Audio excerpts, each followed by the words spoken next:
Well, no one would ever say that Russian President Vladimir Putin doesn't like to show off what he's got. I mean, consider the hunter, bare-chested pecs glistening in the Siberian sun with a not-so-small rifle in his hand. In Putin's Russia, the show is no accessory or afterthought. Big, bombastic, and don't forget the bombs. That brings us to today and these gentlemen. Now, every May 9th, Russia rolls out its military hardware to celebrate the Soviet victory over Nazi Germany. 71 years after the end of World War II, the parade appears as relevant in President Putin's Russia as it was in Nikita Khrushchev's Soviet Union. Now, all branches of the military took part in today's parade. Massive blocks, you see them right there, soldiers marching in step through Red Square.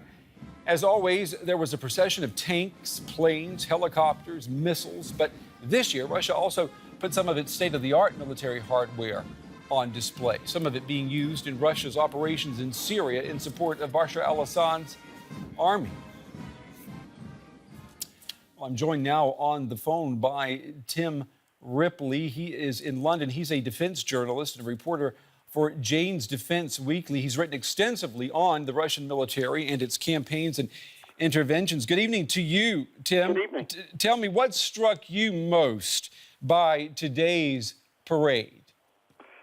What struck me is the confidence that the Russian military now have. They seem to be, they have, it's a corny phrase, but they have a spring in their step. 20 years ago, this was a downtrodden nation, near bankruptcy, fraying at the edges.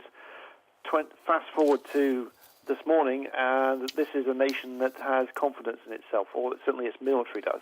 Well, I mean, what century are we in here? I mean, we hear so much about cyber warfare, the rise of drones, military units that have to be made fit and flexible for campaigns where they don't need a tank, they don't need lots of field soldiers. I mean, is this parade we saw today, is it painting an anachronistic and false picture? Well, the Russian campaigns that we've seen in Crimea, in Ukraine, and in Syria, they have been very 21st century. They've been very sort of advanced, and unlike the Russian army that won World War II, where they bludgeoned their way across Western Europe with thousands of tanks attacking each day and took 28 million casualties, the Russian army that's in play in the Ukraine and in Crimea and in Syria today is a more nimble, a more advanced. It has drones, it has cyber warfare, it has psychological warfare, and they're really good at propaganda and being very nimble. I mean, they are running rings around supposedly the nimble cyber warriors of the West that they definitely have got their hands on. Is that true? Oh, yeah. Well, they certainly in their advance in the Crimea, they sort of had everybody totally confused for the 48 hours where it really mattered. And it's because it seemed like it was just so incredible to believe when we saw the annexation. Let's stick in that part of the world for a second. What about the picture of a military that is somewhat out of control? I mean, Malaysia Airlines flight MH17. It crashed after it was hit by a Russian-made missile over eastern Ukraine. And that was confirmed by an investigation by the Dutch Safety Board. I mean, is Mr. Putin, is he in control of all of his armed forces? I think that's very much the case. He's very in control of his armed forces.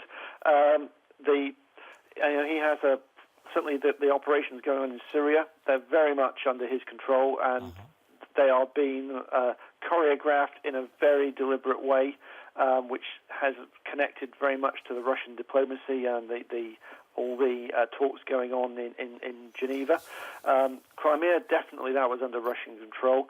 The issue, I think, in the Ukraine is, of course, they have all these militias that they've recruited, and it is definitely it's the one case where there's less finesse involved. And let me ask you, before we're running out of time here, is there another chance to reset relations between Russia and the West considering this? And I'm wondering, what would a U.S. President Donald Trump mean for Russia's military might? Well, the obvious issue where any kind of reset would take place is on the ground in Syria. Only a month ago, the Russian army took Palmyra from Islamic State. This is the event. This is for over 6 months, the West has been saying, why aren't the Russians attacking Islamic State? And they go and do it. Mm-hmm. So the fight against Islamic State, we have a common enemy, and it would seem to me that would be the place where any kind of reset would occur. Okay. All right, Tim Ripley, we're going to have to wrap it up there. We appreciate your insights, though. Tim Ripley there in London. Thank you. Well, now to the power of border lines and how they impact the power of those bombs. In May 1916, 2 diplomats from Britain and France made decisions that would shape the future of the entire Middle East. Now, the 2 men drew up new national boundaries, ignoring the interests of the local populations. The secret accord split the region, and its consequences, I don't have to tell you, are still felt to this very day. In June 2014, at the border between Syria and Iraq, jihadist fighters from the so-called Islamic State seized a control post. In this propaganda video, they declared they were destroying the artificial division of Arab lands mapped out by Western colonial powers that had no validity. In 1916, the British civil servant Sir Mark Sykes and the French diplomat François-Georges Picot negotiated a secret agreement to carve up the mainly Arab provinces of the Ottoman Empire, simply drawing lines on the map. At least that's the story. The negotiations took place in the middle of World War I. The French and the British were fighting Germany and its Ottoman ally. They sought the support of Arab leaders by promising to help create an Arab kingdom once the war was over. But the 2 diplomats made other plans for the former Ottoman Empire. Sykes and Picot divided up the mainly Arab areas into French and British spheres of influence. Instead of one single Arab kingdom, a number of new states were created, with little regard to ethnic or tribal identities. Millions of Kurds, for example, found themselves spread across the region with no homeland of their own. The Kurdish struggle for self-determination has led to bloody conflict. In Turkey, tens of thousands have been killed. The instability of the region, a legacy of the Sykes-Picot Agreement from 100 years ago.